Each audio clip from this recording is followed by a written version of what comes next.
যেখানে ধনী এবং গরিব, শিক্ষিত মূর্খ, যেখানে পুরুষ এবং মহিলার প্রত্যেকটা নাগরিকের ন্যায্য অধিকার প্রতিষ্ঠা করা হবে। নারায়ণগঞ্জ জেলা শাখা ও মহানগর কর্তৃক আয়োজিত আজকে কর্মী সম্মেলনের সম্মানিত সভাপতি, কেন্দ্রীয় নেতৃবৃন্দ, সকল স্তরের জনগণ ভাইয়ের আমার,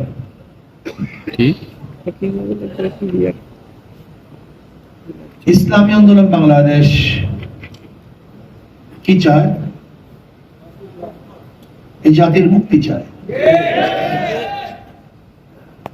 মানুষের অধিকার প্রতিষ্ঠিত করতে চায়, সাম্য, মানবিক মর্যাদা, সামাজিক ন্যায় বিচার প্রতিষ্ঠিত করতে চায়, বৈষম্য দূর করতে চায়। এই বৈষম্যের বিরুদ্ধে আমরা বারবার আন্দোলন করেছিলাম। বৈষম্য দূর করার জন্য ব্রিটিশের বিরুদ্ধে আন্দোলন করেছিলাম। বৈষম্য দূর করার জন্যই পাকিস্তান নামে একটা দেশ গড়েছিলাম। বৈষম্য দূর করার জন্য পশ্চিম পাকিস্তানের বিরুদ্ধে আন্দোলন করে, সংগ্রাম করে আমরা ভাগ হয়ে বাংলাদেশ সৃষ্টি করেছিলাম। এই বৈষম্য দূর করার জন্য 53 বছর বারবার লড়াই করেছিলাম। 2024 5ই আগস্ট ব্রিটিশের বিরুদ্ধে বৈষম্য বিরুদ্ধে আন্দোলনে আমরা সাকসেস হয়েছিলাম। বৈষম্য চাই না, কিন্তু 5 তারিখের পরেও বৈষম্য চলছে। দীর্ঘদিন পর্যন্ত বৈষম্য শিকার আমরা হয়েছিলাম। ব্রিটিশ থেকে শুরু করে 2024 5ই আগস্ট পর্যন্ত সবচেয়ে বেশি বৈষম্য শিকার হয়েছে মুসলমান। আপনারা জানেন কি জানি না, এদেশের সবচেয়ে বেশি বৈষম্য শিকার হয়েছে মুসলমান, এবং তার মধ্যে বেশি বৈষম্য শিকার হয়েছে আলেমরা।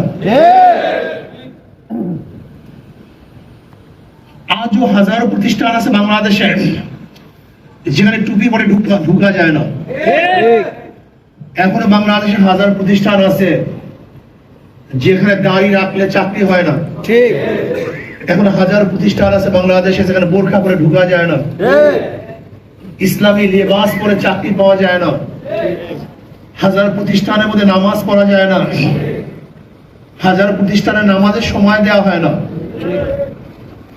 এমনকি নওয়াব সলিমুল্লাহ রহমতুল্লাহ আলাইহি অকৃত মুসলমানদের জমির উপরে ঢাকা ইউনিভার্সিটি, সেই ইউনিভার্সিটির থেকে রব্বি জিন্দি ইলমা এটা সরিয়ে দেওয়া হয়েছে। নজরুল ইসলাম হল, সেই ইসলাম শব্দ সরিয়ে দেওয়া হয়েছে।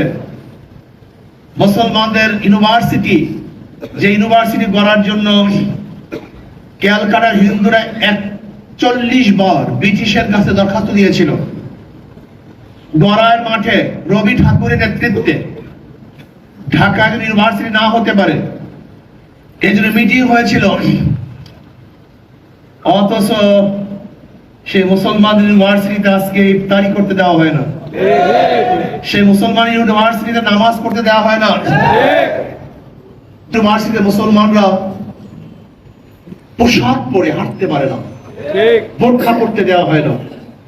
সে মুসলমান ইউনিভার্সিটিতে হাজারো সাবজেক্ট আছে যেখানে মাদ্রাসার ছেলেরা ভর্তি হতে পারে না। বর্তমানে আলেম ওলামারা সেই বৈষম্য শিকার হয়েছে। ইসলাম সবচেয়ে বেশি বৈষম্য শিকার হয়েছে। শুধু বৈষম্য শিকারই নয়, দেখবেন অনেক রাজনৈতিক দলেরা বলে আপনার ইসলাম পন্থী। যদি আমরা ইসলাম পন্থী হই, আপনি কোন পন্থী? আমরা তো ইসলাম পন্থী, আপনি কোন পন্থী? আপনি রাশিয়ান পন্থী, আপনি ভারত পন্থী, আপনি আমেরিকান পন্থী, আপনি খ্রিস্টান পন্থী, ইহুদি পন্থী, হিন্দু পন্থী। আমি তো ইসলাম পন্থী, আপনি কোন পন্থী? পরিচয় দেন। পরিচয় গোপন করতেছেন কেন? আপনার পরিচয় কি? আপনার আসল কি? উসুল কি? মূল কি? প্রিয় ভাইয়েরা আমার, বৈষম্য দূর করার জন্য, সাম্য মানবিক মর্যাদা প্রতিষ্ঠিত করার জন্য আন্দোলন করেছিলাম, সংগ্রাম করেছিলাম, মাঠে ঝাঁপিয়ে পড়েছিলাম। কিন্তু আমরা কি দেখছি? এই যে দেখেন, আজকে আপনার নারায়ণগঞ্জের পত্রিকা দৈনিক উজ্জীবিত বাংলাদেশ, এই যে দেখেন শিবদেরগঞ্জে কথিত বিএনপি নেতার আপ্তাঙ্গ, দোকান লুটের পর জমি দখল, এই আজকের পত্রিকা, আপনাদের নারায়ণগঞ্জ পত্রিকা। এই কারণে মানুষ শহীদ হয়েছিল, এই কারণে আবু সাইদ মুগ্ধ জীবন দিয়েছিল, এই কারণে হাজারো আমাদের যুবক সন্তানেরা বিকলাঙ্গ হয়েছিল, অন্তত স্বীকার করেছে হাত নাই পাও নেই এই লুট এবং জমি দখল করার জন্য। আপনি গিয়ে দেখেন এই নারায়ণগঞ্জ থানার মধ্যে মিথ্যা মামলার পাহাড়, এই মিথ্যা মামলার পাহাড়ের জন্য আবার আমরা আন্দোলন করেছিলাম, মানুষের উপর জুলুম করার জন্য আন্দোলন করেছিলাম। এর জন্য তো আন্দোলন কেউ করিনি, শুধু নির্বাচন নির্বাচন। আমরা সবাই তো নির্বাচন চাই, নির্বাচন চাই না এমন কোন রাজনৈতিক দল নেই, সবাই নির্বাচন মুখী আমরা। কিন্তু নির্বাচন কবে দিবেন? কালকেই। হবেটা কি? আগামীকাল যদি নির্বাচন দেন সুস্থ হবে, অবাধ হবে, নিরপেক্ষ হবে, গ্রহণযোগ্য হবে, লাভটা কি? সংস্কার করার আগে যদি আপনি নির্বাচন দেন, সেই নির্বাচন তো প্রশ্নবিদ্ধ নির্বাচন হবে, মানুষের আশা এবং আকাঙ্ক্ষার প্রতিফলন হবে না, মানুষ ভোট প্রয়োগ করতে পারবে না, আবারও দখলদারি হবে, চাঁদাবাজি হবে, কালো টাকার সরাসরি হবে। এই নির্বাচনের জন্য আমরা আন্দোলন করিনি, সংগ্রাম করিনি। আমরা কি চাই? আমরা চাই ইসলাম হুকুমাতের ভিত্তিতে সাম্য, মানবিক মর্যাদা এবং সামাজিক ন্যায় বিচার প্রতিষ্ঠিত করতে চাই, যেখানে ঋষি কামার মজদুর, জেলে তাঁতি, মুসি, যেখানে সাদা এবং কালো, যেখানে মুসলমান, হিন্দু, বৌদ্ধ, খ্রিস্টান, যেখানে ধনী এবং গরিব, শিক্ষিত, মূর্খ, যেখানে পুরুষ এবং মহিলার প্রত্যেকটা নাগরিকের ন্যায্য অধিকার প্রতিষ্ঠা করা হবে, প্রত্যেকটা শ্রমিকের ন্যায্য প্রাপ্তি তাদেরকে দিয়ে দেওয়া হবে, চাকরিজীবীরা নির্বিঘ্নে চাকরি করবে, টেলিফোনে পদোন্নতি হবে না, যোগ্যতার ভিত্তিতে পদোন্নতি হবে, যেখানে ছাত্রদের কোন অবস্থাতে কোঠা ভিত্তিক থাকবে না, যোগ্যতার ভিত্তিতে তারা চাকরি পাবে, যেখানে প্রত্যেকটা মানুষ অধিকার ফিরে পাবে, বিচারকরা কাউরি ইশারায় বিচার করবে না, বরং ন্যায্য বিচার প্রতিষ্ঠিত করবে। এরকম বিচার হলে আমরা চাই। সাংবাদিক বন্ধুরা, আপনি কি দেখেছেন? আওয়ামী লীগের আমলে কারোর জামিন হয় নাই, কিন্তু আওয়ামী লীগ পরিবর্তন হওয়ার পরে সবার জামিন হয়ে যায়।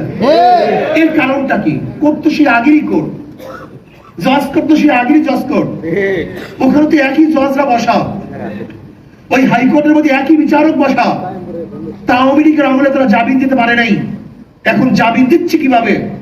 আবার অনেক আওয়ামী লীগের লোক অ্যারেস্ট হয়েছে, তারা জামিনের জন্য মুভ করতে পারছে না। কারণটা কি? সেই বিচারক কার ইশারায় বিচার করে? সরকারি ইশারায়? এরকম বিচারক আমরা চাই না, এরকম বিচার ডিপার্টমেন্ট আমরা চাই না।